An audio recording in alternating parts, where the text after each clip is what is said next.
Não se esqueça de se inscrever no canal, dar um gostei neste vídeo e deixar seus comentários. Qual é o preço da traição? Para Rafael Alcântara, um homem que tinha tudo, foi um preço que jamais imaginou pagar. Em uma tarde ensolarada, na majestosa Catedral da Sé, em São Paulo, repleta da elite brasileira, ele parou no altar e tomou uma decisão. Ele despedaçou o coração de sua doce e simples noiva, Alice Mendes. Por uma mulher que lhe prometeu o mundo, ele escolheu a ambição, escolheu o poder. Mas, no plot twist mais espetacular do destino, Rafael estava prestes a descobrir que acabara de jogar fora as chaves de um império além de seus sonhos mais selvagens.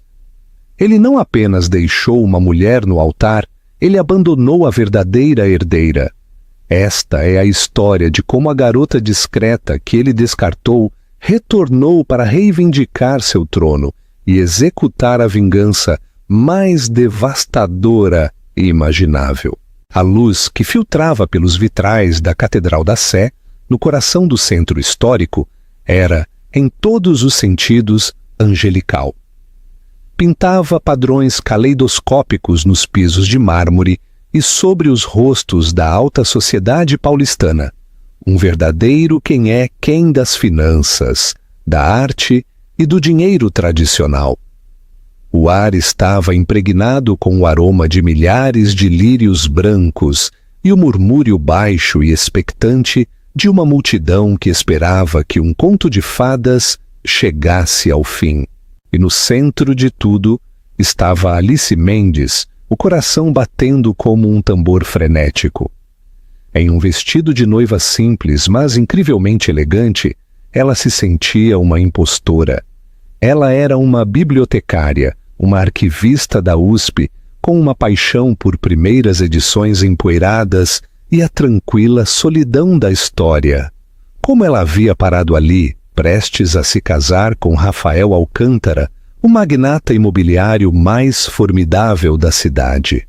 Ela olhou para ele, alto e incrivelmente bonito, em seu smoking sob medida, seu cabelo escuro, perfeitamente penteado, sua mandíbula afiada como para cortar cristal. E seus olhos, aqueles penetrantes olhos azuis, continham um universo de ambição. Por 2 anos ele havia sido seu mundo. Ele a havia achado encantadora, um escape refrescante das águas infestadas de piranhas em que ele nadava diariamente. Amava sua inteligência tranquila, sua gentileza, a maneira como ela não se impressionava com seus bilhões, mas sim com as histórias que ele contava de sua infância. Ou assim ela pensava.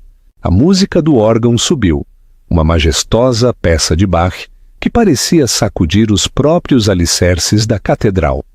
Era o momento. O oficiante, um bispo, cuja presença era um testemunho da influência de Rafael, sorriu com benevolência. Rafael Alexandre Alcântara, você aceita esta mulher, Alice Mendes, para ser sua legítima esposa, para tê-la e mantê-la de hoje em diante, para o bem, para o mal, na riqueza, na pobreza, na doença e na saúde, até que a morte os separe? Um compasso de silêncio, depois outro. O murmúrio expectante da multidão vacilou, substituído por uma tensão elétrica. O sorriso de Alice tremeu nas bordas. Ela viu um flash de algo nos olhos de Rafael. Não amor, não nervosismo, mas um cálculo frio e duro. Ele limpou a garganta. Desviou o olhar do bispo para ela, e o calor que ela tinha chegado a apreciar havia sumido, substituído por uma geada ártica. Eu não posso, ele disse. As 2 palavras foram silenciosas, mas detonaram no silêncio como uma bomba. Um gaspe coletivo percorreu os bancos. Os sussurros explodiram como um incêndio florestal. Alice sentiu o sangue escoar de seu rosto. Seu buquê de peônias e lírios do vale de repente pareceu incrivelmente pesado. Rafael, o que você está dizendo? Ela sussurrou, sua voz um fio frágil. Ele não olhou diretamente em seus olhos, olhou bem por cima de seu ombro. Sinto muito, Alice. De verdade. Mas eu não posso. Eu não posso fazer isso. Isso foi um erro. Ele deu um meio passo para trás, uma ruptura física de sua conexão. De repente, uma figura emergiu da primeira fila. Verônica Rocha, em um vestido vermelho sangue, que era um escândalo em si mesmo, deslizou em direção ao altar. Verônica era a chefe de relações públicas de Rafael. Uma mulher tão afiada e polida quanto um pedaço de obsidiana. Ela era tudo o que Alice não era. Agressiva, abertamente sensual e transbordando do tipo de ambição que deixava corpos em seu rastro. Ela colocou uma mão perfeitamente cuidada no braço de Rafael. "Está tudo bem, Rafael", Verônica murmurou, sua voz alta o suficiente para que os próximos a ouvissem. "Você está tomando a decisão certa, a decisão forte." As peças do quebra-cabeça se encaixaram na mente de Alice. Cada uma nova onda de agonia. As noites tardias no escritório, os telefonemas sussurrados, o cheiro de um perfume estranho e caro em sua jaqueta. Não era trabalho, era ela. Rafael olhou do sorriso triunfante de Verônica para o rosto despedaçado de Alice. "Verônica, ela entende meu mundo, o que é preciso. Ela oferece um futuro, uma parceria que pode construir um império. Você oferece conforto, Alice, e conforto não fecha negócios em arranha-céus." A crueldade de suas palavras era impressionante. Ele estava reduzindo o amor deles, a vida deles juntos, a uma responsabilidade comercial. Ele a estava liquidando ali mesmo, na frente do mundo. Os flashes das câmeras começaram uma tempestade predatória de luz, enquanto a imprensa, sentindo o cheiro de sangue, abandonava todo o pretexto de decoro. Alice ficou congelada, o mundo girando em seu eixo.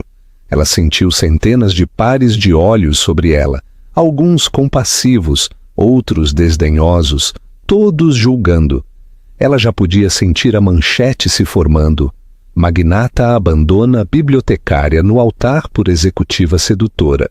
Sua humilhação seria a forragem da coluna de fofocas de amanhã. Mas então algo mudou dentro dela. Profundamente, por baixo do choque e do desgosto, um núcleo de aço, há muito inativo, começou a brilhar. Era o legado de seu avô, um homem que havia construído um império do nada e lhe ensinara que a dignidade era a única coisa que ninguém podia tirar de você, a menos que você a entregasse. Ela não chorou, não gritou. Ela levantou o queixo, seus olhos fixos nos de Rafael, por um último momento abrangente. Ela o deixou ver a dor que ele havia causado, mas também o deixou ver que ele não a havia, nem podia, quebrar. Ela se virou para sua dama de honra, sua melhor amiga, Sofia, cujo rosto era uma máscara de incredulidade furiosa. "Sofia, meu chale, por favor." Com a mão firme, Alice pegou o chale de seda e o colocou sobre os ombros. Então ela se virou para a multidão, sua postura anormalmente ereta. Um homem mais velho, de aparência distinta, com olhos gentis e um rosto sombrio, já estava se movendo para o corredor. Era o Dr. Miranda, o confidente e advogado de longa data da família. Ele chegou ao seu lado, oferecendo um braço silencioso e firme. Sem uma única palavra para Rafael ou Verônica, Alice Mendes, a noiva abandonada, se afastou do altar. O som de seus saltos ecoando no chão de mármore foi o único som na catedral, um ritmo nítido e desafiador contra a cacofonia de sussurros e disparos de câmeras. Ela estava se afastando de Rafael Alcântara, mas à medida que as pesadas portas de carvalho se fechavam atrás dela, todos logo aprenderiam que ela estava caminhando em direção ao seu destino. E Rafael Alcântara acabara de cometer o maior e mais catastrófico erro de sua vida. Você acha que Alice tomou a decisão certa ao não chorar ou gritar, O que você teria feito no lugar dela? O Bentley preto ronronou pelos portões de uma extensa fazenda em Gramado, um mundo longe do circo da mídia que envolvia São Paulo. A propriedade era uma fortaleza de elegância do velho mundo, protegida de olhares indiscretos por uma densa floresta de carvalhos centenários e uma formidável parede de pedra. Este era o Rancho Estirpe, um lugar que não aparecia nas páginas sociais há mais de 2 décadas. Este era o verdadeiro lar de Alice. O Dr. Miranda a acompanhou até a grande biblioteca, uma rotunda de 2 andares, onde o aroma de papel envelhecido e polidor de óleo de limão era um bálsamo para sua alma machucada. Uma lareira crepitava, lançando um brilho quente sobre os milhares de livros encadernados em couro que revestiam as paredes. Sentado em uma poltrona de encosto alto ao lado do fogo, estava Dom Alistair Estirpe, seu rosto um mapa de seus 92 anos. Seus olhos, embora turvos pela idade, eram tão afiados e perspicazes como sempre. Ele era o patriarca, o titã por trás da Estirpe Holdings, um conglomerado multinacional com interesses em tudo, desde mídia tradicional e tecnologia sustentável até produtos farmacêuticos e, ironicamente, imóveis de primeira linha. Ele era uma lenda, um fantasma na máquina das finanças globais, e era o avô de Alice. Ele a observou entrar, sua expressão uma mistura de profunda tristeza e férrea resolução. Ele não se levantou, mas abriu os braços. Alice foi até ele, desabando em seu abraço. A fachada de força que ela havia mantido na catedral finalmente desmoronando. As lágrimas vieram, quentes e silenciosas. Ele tomou a decisão dele, minha querida, disse Alistair, sua voz um murmúrio baixo e profundo. E ao fazê-lo, ele falhou no teste. Alice se afastou, enxugando os olhos. O teste, vovô, esta era a minha vida, meu coração. Não era um jogo. Tudo é um jogo quando uma fortuna desta magnitude está envolvida, ele replicou, suave, mas firmemente. Eu tinha que saber, eu tinha que ter certeza de que o homem com quem você estava se casando amava Alice Mendes, a amante de livros brilhante e gentil, não Alice Estirpe, a herdeira de uma dinastia. Eu armei uma armadilha simples. Deixei que se soubesse por canais secundários que a Estirpe Holdings estava procurando um novo CEO de fora da família, que minha única herdeira era uma garota simples, sem interesse nos negócios. Era uma isca. Eu queria ver se Rafael Alcântara, um homem obcecado em construir seu império, poderia amar verdadeiramente uma mulher que ele acreditava que não poderia adicionar nada a ele. Hoje recebemos nossa resposta. A verdade se instalou em Alice, um peso frio e esclarecedor. Todo o relacionamento deles havia sido a fase final de um plano de décadas para proteger tanto ela quanto o legado da família. Rafael não apenas não a amava, ele era indigno. E agora? Ela perguntou, sua voz recuperando um vislumbre de sua força. Alistair apontou para uma grande escrivaninha de mogno. Sobre ela jazia uma única e pesada pasta encadernada em couro azul escuro. Agora, ele disse com um brilho nos olhos, você para de ser Alice Mendes. É hora de você se tornar quem você sempre foi destinada a ser. O Dr. Miranda deu um passo à frente e abriu a pasta. Dentro havia documentos, declarações de procuração e uma carta. Era a abdicação oficial de Alistair. Ele estava se aposentando como presidente do conselho da Estirpe Holdings e transferindo sua participação majoritária, 51% da empresa para ela, com efeito imediato. Alice olhou para os documentos, seu nome impresso em tinta preta nítida. Alice Estirpe. Ela ofegou. Vovô, eu sou arquivista. Eu sei sobre manuscritos do século XIV, não sobre aquisições corporativas. Bobagem, Alistair zombou. Você tem a mente mais brilhante que eu conheço. Você vê padrões. Você entende a história. E negócios são simplesmente história e informação. Você tem meu sangue em suas veias. E o Dr. Miranda e nosso conselho a guiarão. Você aprenderá mais rápido do que imagina. No entanto, sua primeira ordem é pessoal. Ele apontou para um arquivo menor ao lado da pasta. Era um dossiê sobre a Alcântara Global Properties. Rafael Alcântara se pensa um rei, disse Alistair, sua voz ficando gelada. Todo o seu império é construído sobre alavancagem e expansão agressiva. Seu projeto principal, a Torre Elysian, é a pedra angular de seu futuro. Ele investiu até a última gota de seu capital e reputação nela. Mas o projeto e sua empresa têm uma vulnerabilidade, um único ponto de falha. O Dr. Miranda abriu o arquivo. Era uma escritura de propriedade. A Alcântara Global adquiriu todo o terreno para seu projeto, exceto por uma pequena e crucial parcela bem no centro, explicou o advogado. Um edifício histórico tombado. A prefeitura se recusou a permitir que ele o demolisse. Ele está tentando comprá-lo há 1 ano de seu proprietário recluso, uma corporação fantasma sediada na Suíça. Ele pensa que está perto de um acordo. Alice olhou da escritura para seu avô, a compreensão amanhecendo em seus olhos. Não me diga... Dom Alistair Stirpe sorriu, uma visão rara e predatória. Essa corporação fantasma, é claro, é propriedade da Stirpe Holdings. A escritura daquele edifício, minha querida, agora é sua.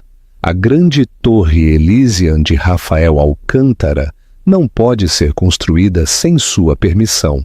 O futuro dele está, literalmente, em suas mãos. Você acha que o avô de Alice fez a coisa certa ao testá-la daquela maneira? Ou ele foi longe demais? Enquanto isso, de volta a São Paulo, Rafael e Verônica comemoravam no Mirante do Lago, um clube privado na cobertura, com vista para o Parque do Ibirapuera. O champanhe fluía enquanto brindavam ao novo futuro deles. Por nós, disse Rafael, batendo sua taça na dela. Por construir algo real, algo que importe. Nós nos livramos de seu peso morto hoje, querido, Verônica ronronou, deslizando um dedo por sua gravata. Aquela bibliotecária ratinha estava te segurando. Você precisa de uma rainha, não de uma gatinha. Agora, com nossa força combinada, ninguém pode nos parar.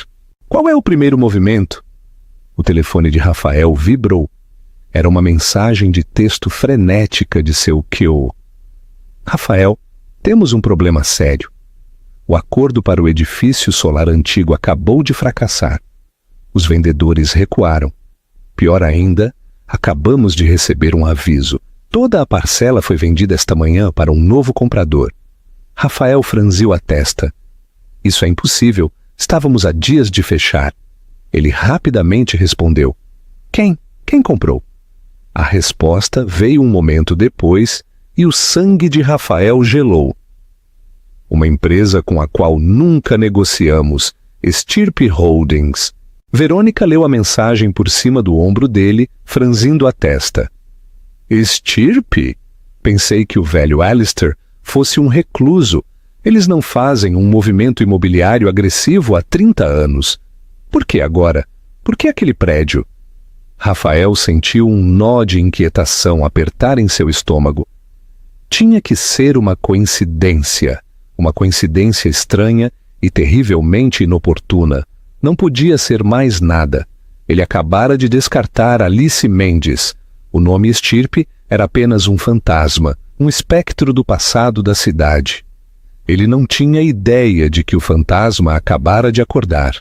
E, em uma biblioteca em Gramado, uma mulher que ele havia chamado de Conforto agora estudava os projetos de seu império, preparando-se para desmantelá-lo peça por peça agonizante. O jogo havia começado. 3 dias depois, O nome na boca de cada player de poder em São Paulo era Alice Estirpe. Ela havia feito sua entrada não em um baile de gala ou caridade, mas na primeira página do Valor Econômico. O artigo era uma obra-prima de relações públicas, orquestrada pela experiente equipe de comunicações da Estirpe Holdings. Apresentava um retrato impressionante de Alice, não mais a bibliotecária suave e discreta, mas uma mulher de presença formidável, vestida com um tailleur Armani sob medida, cor meia-noite, seu cabelo penteado em um corte elegante e poderoso. Ela olhava da fotografia com os olhos inteligentes e inabaláveis de seu avô. A manchete era simples e devastadora. A sucessão Estirpe. Alistair Estirpe cede o controle de um império multibilionário à sua neta, Alice Estirpe. A história detalhava sua vida tranquila como Alice Mendes e a enquadrava não como um engano, mas como um período de observação deliberada. Uma princesa vivendo entre o povo para entender o mundo que ela estava destinada a influenciar. Mencionava suas credenciais acadêmicas, sua inteligência e seu profundo respeito pelo legado Estirpe. Não havia menção de Rafael Alcântara. Não era necessário. As páginas sociais, ligando os pontos com alegria raivosa, fizeram isso por ela. A noiva abandonada não era um caso de caridade. Era uma monarca a quem acabavam de entregar sua coroa. Em seu escritório na cobertura, com vistas panorâmicas da cidade que ele planejava conquistar, Rafael Alcântara olhou para o jornal. Uma sensação de vertigem o invadiu. Não pode ser, ele murmurou, o jornal tremendo em sua mão. É um truque, uma Alice Estirpe diferente. Verônica, andando pela sala como uma pantera enjaulada, arrebatou o jornal dele. Não seja tolo, Rafael. Olhe para ela. É ela. O cabelo é diferente, as roupas são diferentes, mas os olhos são os mesmos. Ela jogou o jornal em sua mesa. Meu Deus, você não apenas a deixou. Você humilhou publicamente a única herdeira de uma das maiores fortunas privadas do continente. Você entrou em uma briga com um fantasma, e o fantasma acabou sendo uma deusa com uma linha de crédito de 9 dígitos. O telefone na mesa de Rafael tocou, estridente e insistente. Era seu banqueiro, do Itaú BBA. Rafael, disse a voz do outro lado, despojada de sua habitual cordialidade.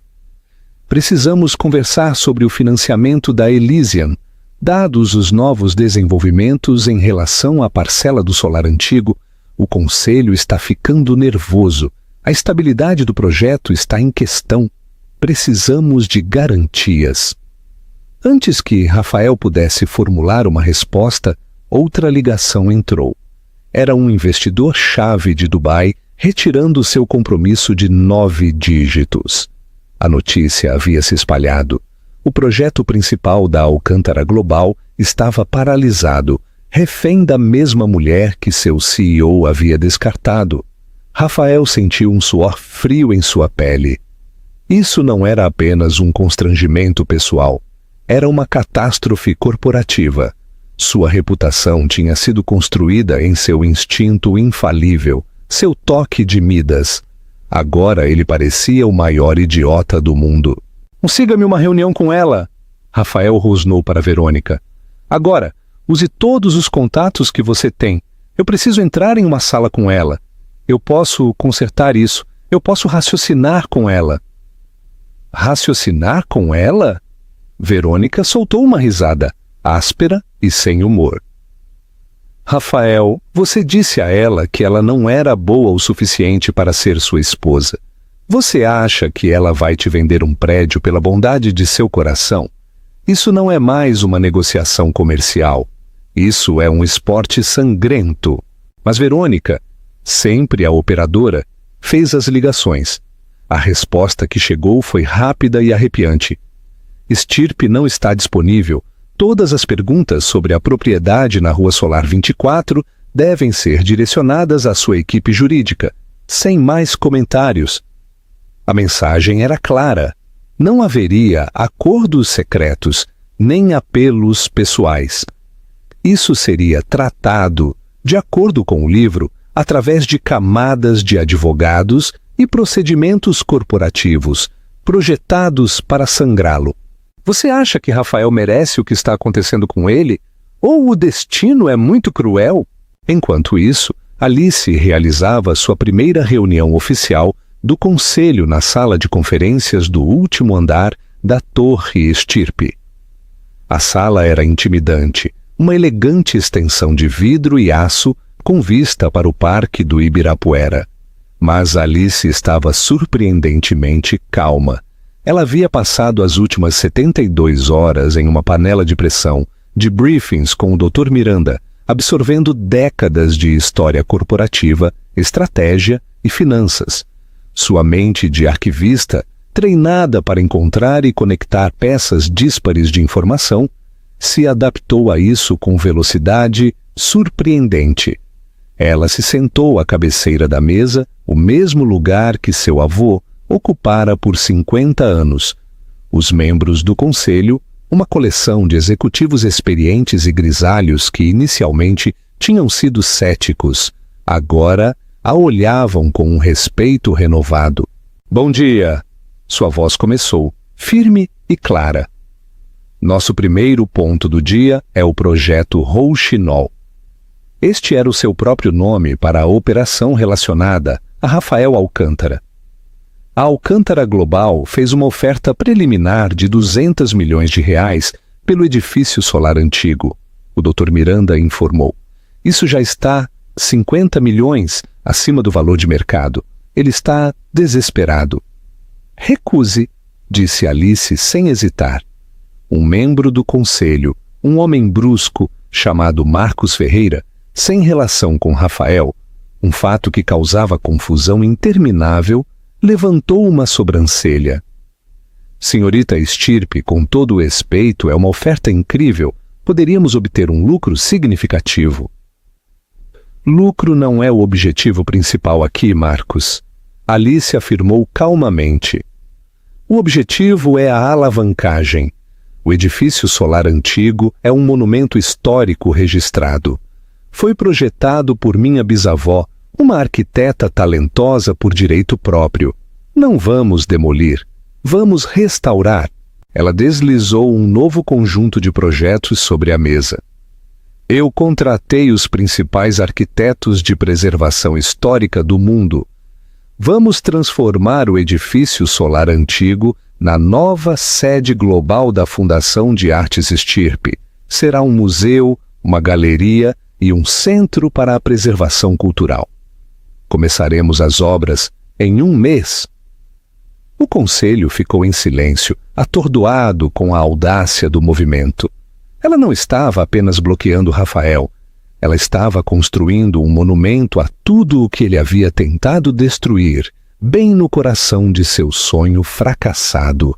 Era uma masterclass estratégica de humilhação. Ela estava dizendo ao mundo: "Você queria construir um monumento à ganância. Eu vou construir um à cultura e ao legado sobre suas cinzas. A medida irá gerar uma imensa boa vontade pública", continuou Alice, sua voz ganhando impulso. "Posiciona a Estirpe Holdings como protetora da herança, não destruidora dela. As implicações fiscais são muito favoráveis e o valor a longo prazo para a nossa marca é incalculável." Alguma pergunta? Não houve nenhuma. Pela primeira vez, o conselho não estava apenas vendo a neta de Alistair, mas uma líder por direito próprio, uma estirpe de pura linhagem. A notícia se espalhou naquela tarde.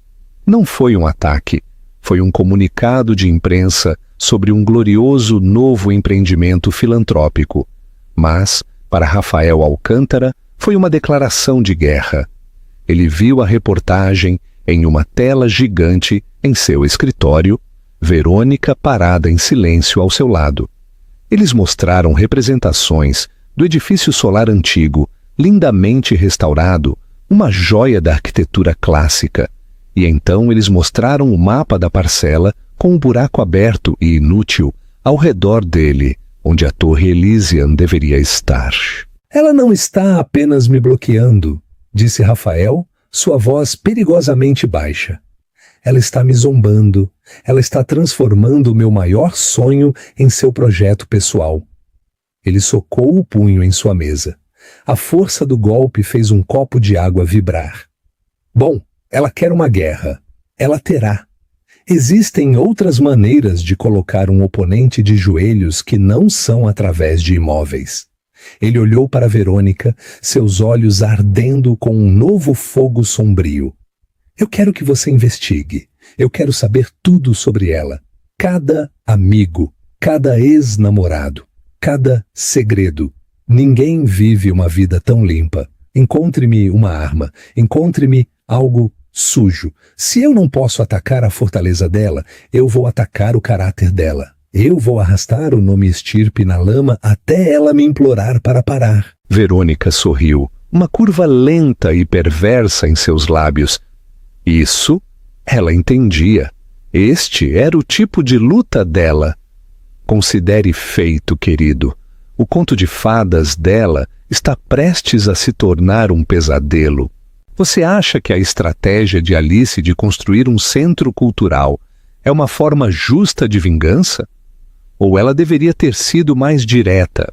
A batalha passou das salas de reuniões da Faria Lima para os becos sombrios da opinião pública. Verônica Rocha e sua equipe mobilizaram sua rede de jornalistas, blogueiros de fofoca e influenciadores de mídia social. A campanha foi insidiosa, um veneno de gotejamento lento projetado para corroer a imagem cuidadosamente construída de Alice. Começou sutilmente. Uma fonte anônima, em uma coluna de tabloide, questionou se a vida tranquila de Alice era na verdade um sinal de instabilidade, um período passado se recuperando em uma clínica europeia discreta. Um blog social publicou fotos desenterradas de Alice de seus dias de faculdade, fotos perfeitamente normais dela em uma festa segurando um copo plástico vermelho, mas as legendas insinuavam um passado selvagem que ela estava desesperada para esconder. Então os ataques se tornaram mais pessoais e mais cruéis. Eles apontaram para sua competência. Uma fonte interna da Estirpe Holdings vazou uma história fabricada para um meio de notícias financeiras sugerindo que Alice estava sobrecarregada, uma marionete para os membros do Conselho da Velha Guarda, e que seu recente empreendimento filantrópico era um projeto de vaidade imprudente que estava custando uma fortuna aos acionistas. Alice sentiu a picada de cada artigo, cada sussurro. Ela esperava uma luta corporativa, uma guerra de números e contratos. Isso era diferente. Isso era um ataque à sua identidade. Eles estão me pintando como louca, estúpida ou uma vigarista, ela disse durante uma sessão de estratégia noturna com o Dr. Miranda e seu novo chefe de segurança, um ex-agente da Polícia Federal chamado Kincaid.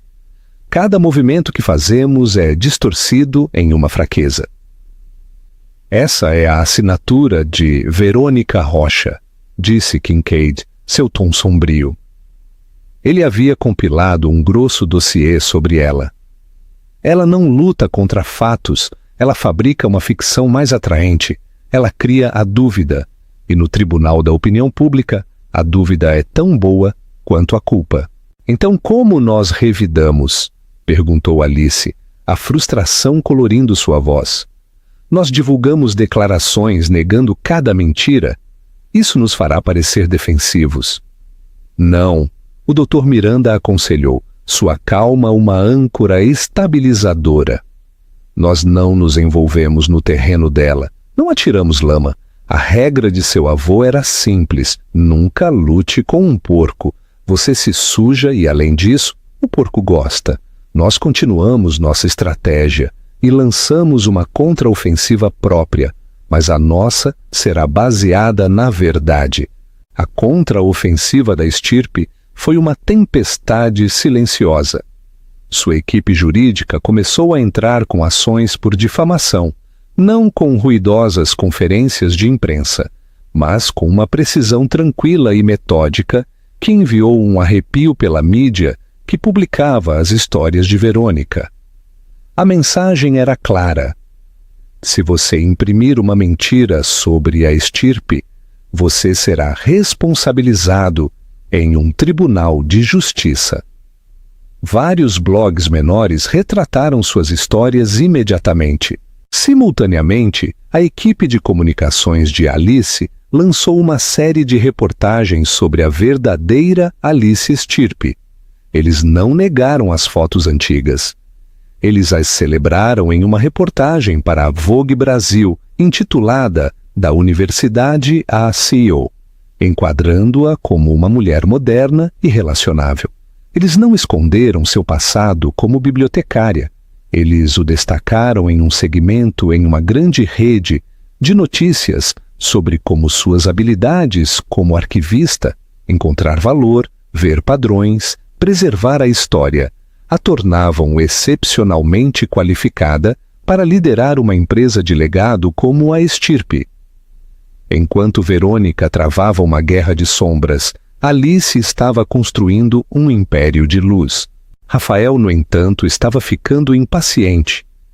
A campanha de difamação não estava funcionando rápido o suficiente. Seu projeto estava paralisado, seus investidores estavam fugindo, e a cada dia o magnífico edifício solar antigo, agora coberto de andaimes com o brasão Estirpe, era um lembrete de sua impotência. Isso está demorando demais! Ele se enfureceu com Verônica em seu escritório. A reputação dela mal está arranhada e meu império está sangrando. Eu preciso de algo maior, algo que a paralise. Estou trabalhando nisso, retrucou Verônica, a tensão começando a aparecer nela. Mas ela é limpa, Rafael, exasperantemente limpa. A vida dela é um livro aberto e o livro é chato. Não há nada aqui. Então encontre algo que não esteja no livro. Ele rugiu. Todo mundo tem um segredo, um antigo amante, um escândalo de família. E os pais dela? Eles morreram jovens, certo? Acidente de carro? Temos certeza? Os olhos de Verônica se iluminaram com uma faísca cruel. Essa é uma pergunta interessante. A nova linha de ataque foi monstruosa. Um notório blogueiro de conspiração, financiado por uma fonte anônima, publicou uma extensa postagem intitulada A Tragédia Estirpe, Acidente ou Assassinato. Era uma peça vil de ficção que tecia uma história sugerindo que Alistair Estirpe poderia ter tido algo a ver com a morte de seu próprio filho para manter o controle da empresa, e que a criação isolada de Alice era uma forma de mantê-la em silêncio. No momento em que a história foi ao ar, Alice soube que uma linha havia sido cruzada. Isso não era mais sobre negócios ou vingança. Isso era sobre a profanação da memória de seus pais. Ela estava no estúdio de seu avô quando leu, as palavras na tela embaçadas através de uma camada de lágrimas furiosas. Alistair, lendo por cima do ombro dela, ficou mortalmente quieto. O ar na sala ficou gelado. Pela primeira vez, Alice viu uma expressão em seu rosto que ela nunca tinha visto antes. Pura e inalterável raiva. Ele foi longe demais, disse Alistair, sua voz um sussurro baixo e perigoso. Ele invadiu o terreno sagrado de minha família e tentou envenená-lo. Ele confundiu minha contenção com fraqueza. Ele olhou para Alice, seus olhos em brasa. O tempo da alavancagem acabou. O tempo da defesa acabou. Agora nós o arruinamos. Ele pegou o telefone. Kincaid, venha aqui e traga-me o arquivo vermelho. O Dr. Miranda, que também estava na sala, empalideceu ligeiramente. Alistair, você tem certeza? Concordamos que era uma arma de último recurso. Ele atacou meu filho morto. Alistair retrucou. Este é o último recurso. Kincaid entrou, segurando uma pasta fina de cor carmesim. Ela continha os resultados da investigação de antecedentes profunda que a equipe de segurança da estirpe havia conduzido sobre Rafael Alcântara quando ele começou a namorar Alice. Era um procedimento padrão para a família, uma forma de checar qualquer pessoa que se aproximasse demais. A maioria dos arquivos era fina, o de Rafael, não. Rafael Alcântara não construiu seu primeiro edifício com um empréstimo bancário e um sonho, como diz sua história oficial. Kincaid começou, abrindo o arquivo. Seu capital inicial veio de um homem chamado Viktor Reznikov, um oligarca com laços profundos e documentados com um crime organizado. O dinheiro era sujo. Temos os registros de transferências bancárias canalizados através de empresas fantasmas nas Ilhas Cayman. Ele continuou. Além disso, a empresa dele tem um padrão de aquisição de propriedades por meio de agressivos, muitas vezes predatórios. Para seu projeto Torre Vila Sorro há 5 anos, uma série de incêndios acidentais irromperam nos edifícios de apartamentos de aluguel controlado na parcela de que ele precisava, forçando os inquilinos a sair. O relatório do Corpo de Bombeiros não foi conclusivo, mas um dos executivos juniores da Alcântara Global recebeu um bônus substancial uma semana depois. O executivo agora vive em um país sem tratado de extradição com o Brasil. A sala ficou em silêncio. Isso não era apenas sujeira, isso era potencial atividade criminosa, incêndio criminoso, lavagem de dinheiro. Nós retivemos isso, disse o Dr. Miranda em voz baixa, porque expô-lo desencadearia investigações federais e prejudicaria muitos funcionários inocentes na Alcântara Global. A preocupação dele com meus funcionários inocentes era nula quando ele me humilhou publicamente, disse Alice, sua voz dura como diamante. As lágrimas haviam sumido, substituídas por uma fúria glacial. A preocupação dele era nula quando ele caluniou meus pais mortos. Ele perdeu qualquer direito à minha misericórdia. Ela olhou para o avô. Ele assentiu com um único e brusco movimento. Kincaid, Alice ordenou, sua voz ressoando com uma nova autoridade. Você não vai vazar isso para um blog de fofocas. Você vai compilar um relatório completo apoiado por evidências. Nós o enviaremos para 2 lugares. Ela fez uma pausa, respirando fundo. Este era o ponto de não retorno. O Ministério Público Federal, ela disse, e a primeira página do Estado de São Paulo. Você acha que Alice está fazendo a coisa certa ao usar esta informação? Ou ela está indo longe demais em sua vingança? Qual é o seu limite em uma situação assim? O Estadão saiu em uma terça-feira de manhã. Não estava enterrado na seção de negócios. Era a notícia principal, acima da dobra, com uma manchete que atingiu o mundo financeiro como uma carga sísmica. As sombras de Alcântara. Investigação. Revela laços de magnata com crime organizado, alegações de incêndio, criminizo e fraude financeira. O artigo era uma obra-prima de jornalismo investigativo, meticulosamente documentado e corroborado por registros bancários, depoimentos juramentados e confirmações off the record de fontes profundas dentro do sistema de justiça. Ele expôs as origens sujas do capital inicial de Rafael de Viktor Reznikov e apresentou uma cronologia condenatória dos incêndios acidentais que abriram caminho para seu projeto Vila Sorro. A implicação era clara e inevitável. O império de Rafael Alcântara foi construído sobre uma base de criminalidade. As consequências foram instantâneas e apocalípticas. Às 9h31, apenas 1 minuto após o sino de abertura da negociação das ações da Alcântara Global Properties, a LCG3, O estoque foi interrompido enquanto seu valor despencava 70% em uma torrente de vendas em pânico. Às 10h30, agentes federais da PF e da CVM invadiram a sede da Alcântara Global com mandados, apreendendo servidores de computador e caixas de arquivos. As imagens de agentes de rosto sério arrancando o coração de sua empresa estavam sendo transmitidas ao vivo em todas as principais redes de notícias. Rafael viu tudo de seu apartamento na cobertura, a tela da TV refletida em seus olhos atordoados e incrédulos. O arquivo vermelho. Ele soube instintivamente que isso era obra de Alice. Esta não era uma campanha de difamação de sussurros e insinuações.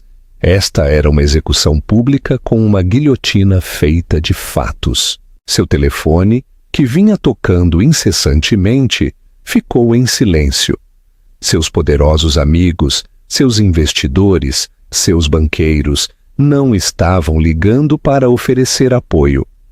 Eles estavam fugindo para se proteger, cortando todos os laços com um homem que acabara de se tornar radioativo.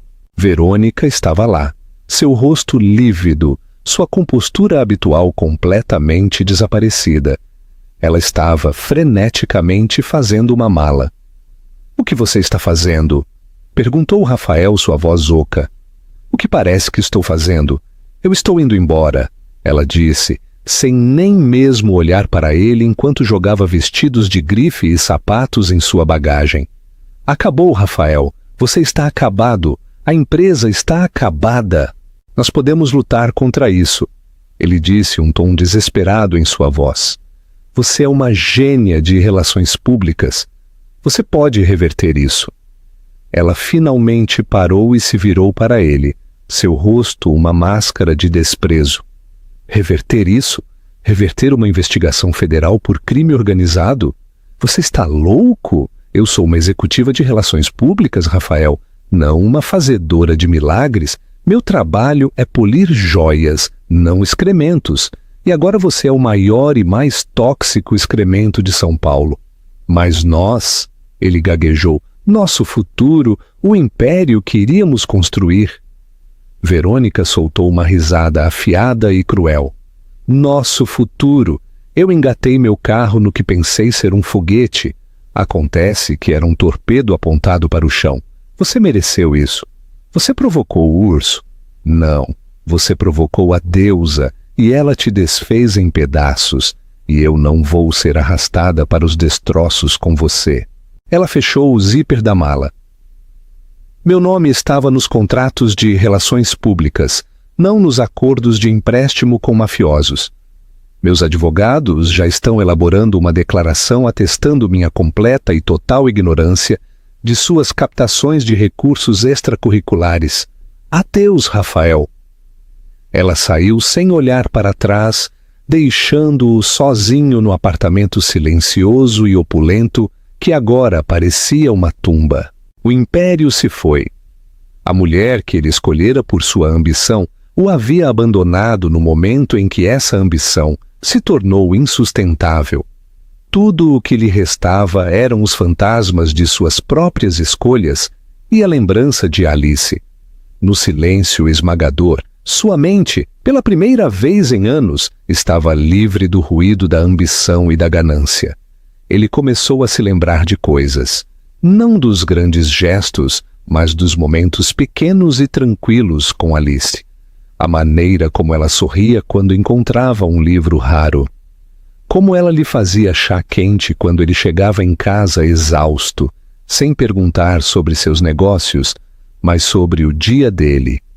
Ele se lembrou do passeio deles no parque do Ibirapuera no outono, a mão dela na dele, e como por algumas horas ele não se sentia como Rafael Alcântara, o magnata, mas apenas Rafael, um homem apaixonado. Ele a havia chamado de conforto e a havia descartado como uma responsabilidade. Agora, entre os escombros de sua vida, ele percebeu que aquele conforto, aquela aceitação incondicional, era a única coisa real que ele havia possuído. Ele havia trocado um tesouro por uma quinquilharia, e a quinquilharia havia virado pó em suas mãos. Os dias seguintes foram um borrão de reuniões jurídicas, depoimentos e vergonha pública. Seus ativos foram congelados. Sua empresa estava sendo desmantelada pelos administradores.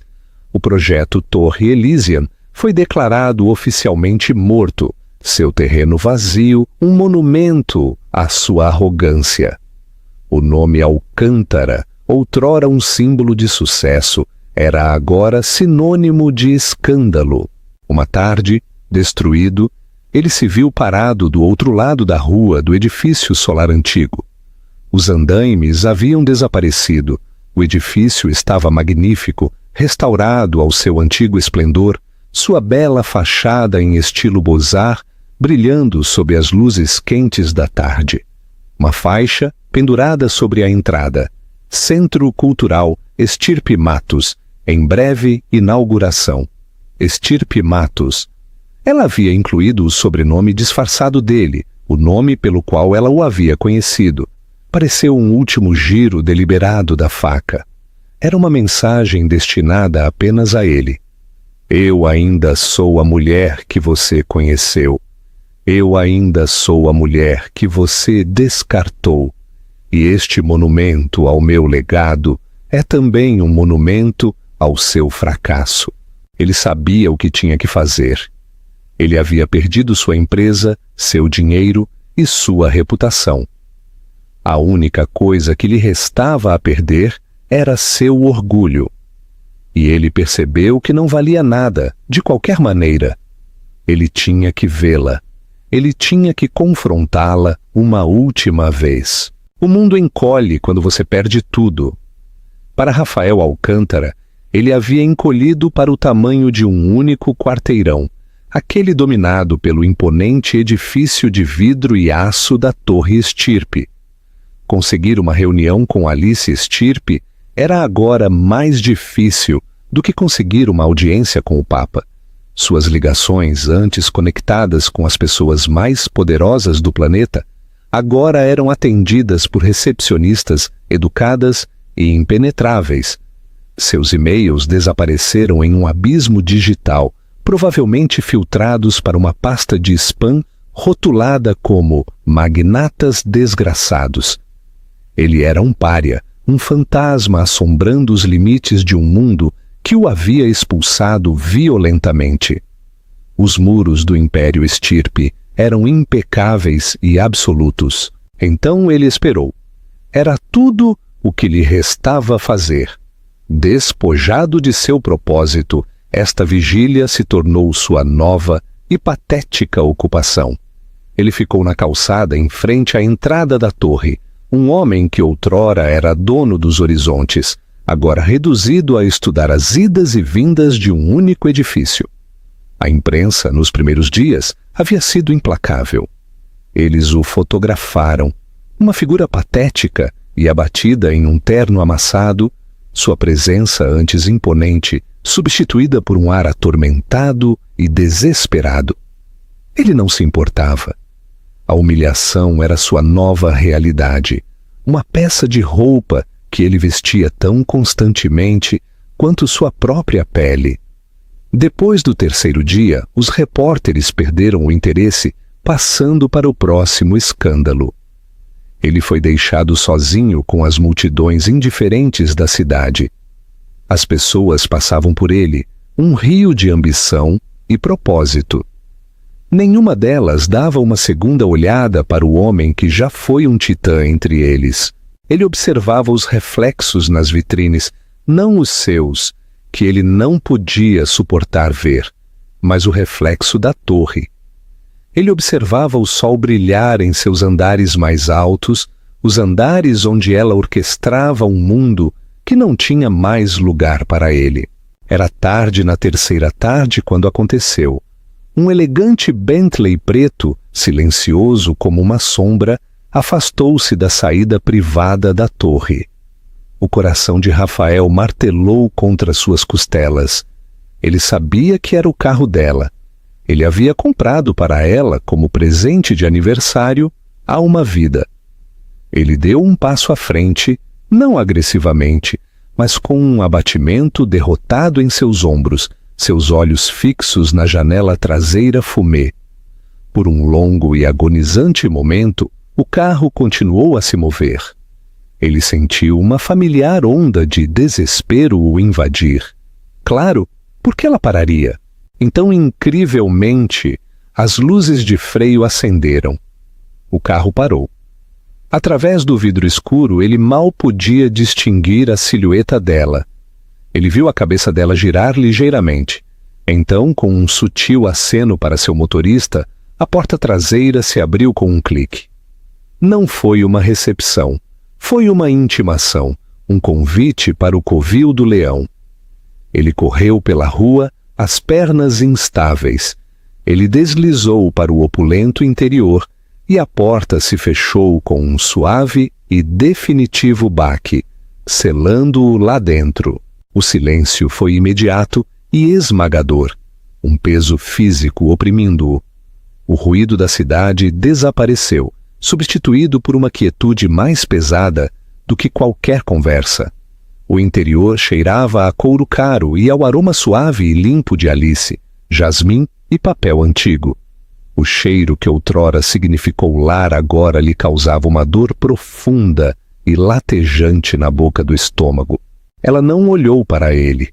Olhou fixamente para a frente, seu perfil gravado contra a janela, enquanto o carro começava a se mover silenciosamente pelo tráfego da cidade.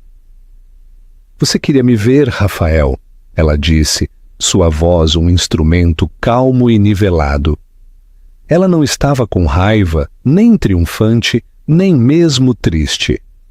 Era assustadoramente neutra, a voz de uma CEO se dirigindo a um pequeno inconveniente imprevisto. "Você tem 5 minutos."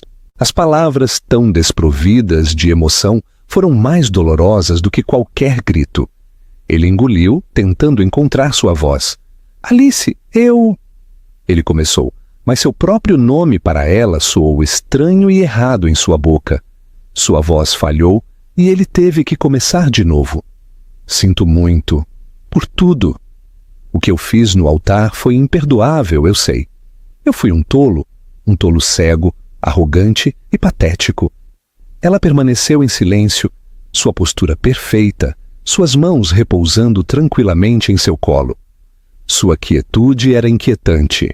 Ela não oferecia raiva para lutar, nem tristeza para apelar.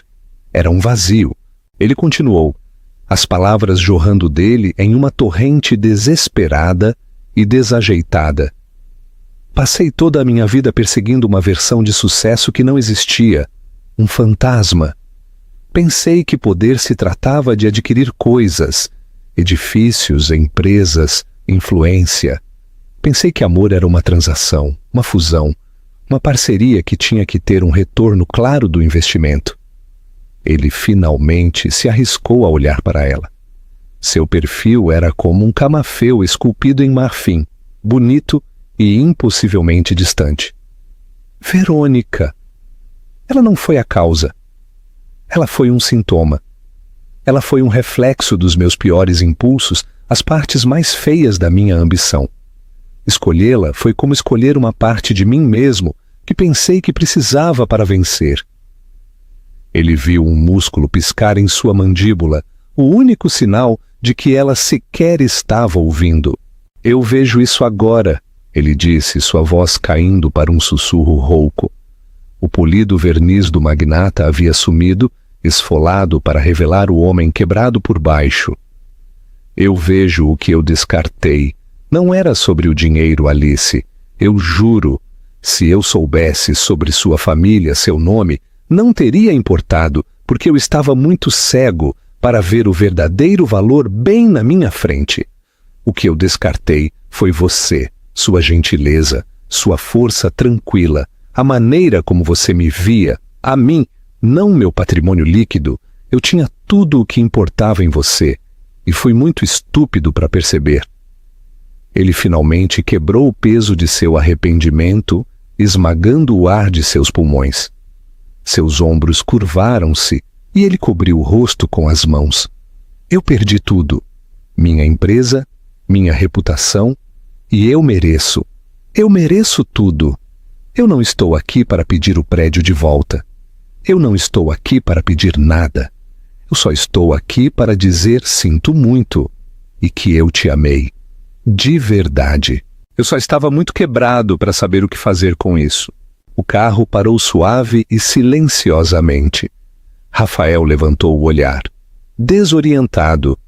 Eles estavam em frente a um pequeno e discreto edifício na Vila Madalena. Por um segundo que gelou seu coração, ele não reconheceu. Então ele entendeu.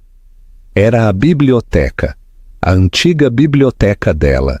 Alice finalmente virou a cabeça e olhou para ele, seu olhar direto e inabalável.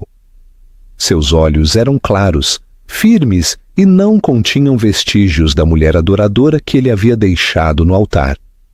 O calor havia sumido, substituído por uma clareza dura e brilhante. Você diz que não era sobre o dinheiro, Rafael. Ela disse, sua voz suave, mas com um matiz de aço. Mas suas ações dizem o contrário. Você não apenas me deixou, você me humilhou publicamente da maneira mais calculada possível. Na frente de nossos amigos, nossas famílias e do mundo, você pesou o meu valor e o considerou deficiente. A ironia é que você estava apenas olhando para o livro Razão errado. Ela fez um gesto elegante com a mão para a janela da biblioteca. Vê aquele prédio? Era ali que eu era feliz. Era ali que eu me sentia rica. Meu valor não estava em um fundo fiduciário oculto. Estava na vida tranquila e significativa que eu construí para mim mesma, do meu jeito.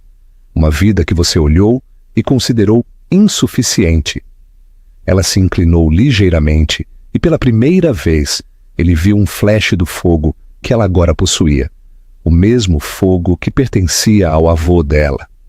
E então, no momento em que você descobriu seu erro de julgamento catastrófico, você não se desculpou, você não se arrependeu. Você e sua amante tentaram me destruir. Você atacou minha competência, meu caráter, e então você cometeu o único pecado imperdoável. Você profanou a memória de meus pais. A verdade de suas palavras o atingiu com a força de um golpe físico. Ele não tinha defesa. Não havia nada a dizer. Ela estava certa em todos os aspectos. O arquivo vermelho, ela disse, confirmando sua suspeita mais profunda, sem vestígio de triunfo. Nós tínhamos essa informação muito antes do casamento. Meu avô acredita em estar preparado. Nós nunca a teríamos usado. Nós não fazemos de arruinar pessoas o nosso negócio. É uma bagunça e, francamente, está abaixo de nós. Mas você me forçou. Você declarou guerra total a uma pessoa, não a uma corporação. Você a tornou sobre minha alma, a honra de minha família. Então eu tive que te mostrar como era realmente uma guerra total. Com uma graça tranquila, ela abriu a porta dele. É aqui que nossa conversa termina, para sempre. Alice, por favor, ele implorou, um último e desesperado apelo de um homem que se afogava. Não há nada que reste, nenhuma chance de perdão, de um futuro, qualquer coisa. Ela fez uma pausa na porta e olhou para ele, seu rosto ilegível. Não foi pena que ele viu em seus olhos, mas talvez a fria finalidade de um capítulo que se encerra. A mulher que você amou, ou pensou que amou, era Alice Mendes, ela disse, sua voz suavizando o suficiente para que as palavras doessem ainda mais. E o homem que ela amou foi uma fantasia que ela construiu em sua cabeça. Nenhuma dessas pessoas existe mais. Você destruiu ambos naquele dia no altar. Ela saiu do carro e, sem olhar para trás, fechou a porta. O clique silencioso e sólido ecoou o fechamento de um cofre. Rafael a observou ir embora, sua postura ereta, seus passos firmes. Uma rainha voltando para seu reino, deixando-o encalhado entre os escombros de sua própria criação. A divisória deslizou e os olhos do motorista encontraram os dele no espelho retrovisor. Para onde, senhor? Rafael Alcântara não tinha resposta. A pergunta era: para onde vai um fantasma? Ele não tinha mais lugar para estar, ninguém para ver. Ele voou tão perto do sol quanto um homem podia, mas foi queimado não pelo fogo de sua ambição, mas pelo gelo de sua própria traição implacável. O xeque-mate estava completo. Ele não apenas perdeu o jogo, ele foi apagado do tabuleiro. No final, Rafael Alcântara aprendeu a lição mais difícil de todas. A verdadeira riqueza não é medida em preços de ações ou metros quadrados, mas em caráter. E o dele estava em falência. Ele tinha o mundo ao alcance de seus dedos e escolheu um punhado de pó, cegado por uma ganância tão profunda que não conseguiu reconhecer um tesouro incalculável bem na frente dele. Alice Stirpe não apenas reivindicou seu direito de nascença.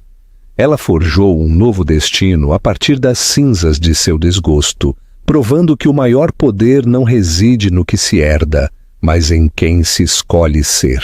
O que você pensa? A vingança de Alice foi justificada ou ela foi longe demais? Rafael poderia ser verdadeiramente redimido? Deixe seus pensamentos nos comentários. Não se esqueça de tocar o sino de notificações para não perder nenhuma atualização.